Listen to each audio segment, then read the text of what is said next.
Gianunsyo karon sa Department of Agriculture ang pagdeklara og National Food Security Emergency sa Pebrero 4. Sa tang dugang detalye sa live report ni Jandy Esteban. Jandy. Sara, tungod batud pa kini sa nagpabilin nga mahal nga presyo sa bugas. Hinuon ang Department of Agriculture Region 11 andam sila o galing madeklara na ang National Food Emergency. Dinhi sa Bangkerohan Public Market sa Davao City, anaa sa 44 pesos ngadto sa 57 pesos per kilo ang retail price sa bugas depende sa klase.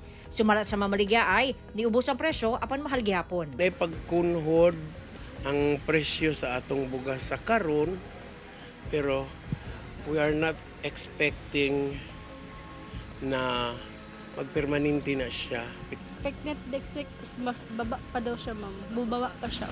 Pero karon kini baba na daan O baba na siya pero mubaba pa gid daw siya. Pero depende bagud ma'am kung baba dito daan, diri magud kay dili magud siya totally is bubaba. Kasi syempre magpatong pa manggod. Tungod niini, gianunsyo sa Department of Agriculture nga sunod semana February 4 magdeklara na og National Food Security Emergency tungod sa mahal paghihapon nga presyo sa bugas. Kung kini madeklara na, gilaumang magpagawas o magdistribute ang National Food Authority o NFA og 300,000 metric tons sa bugas sa merkado sulod sa ulong kabulan.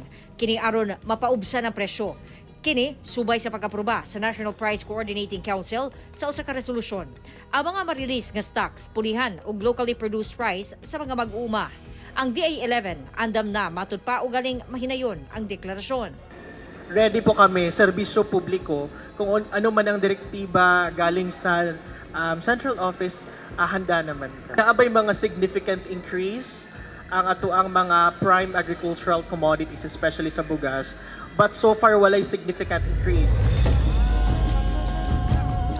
Sara, o galing nga madeklara na, doon na expected nga mapalit nga NFA rights sa market at 38 pesos per kilo. Ug sumala sa DA nga by March 1, expected o gilauman nga muubos ang presyo sa imported rice ug mapalit na lang sa 48 pesos per kilo. Kana by March 1. Sara. Okay, daghang salamat Jandy Esteban.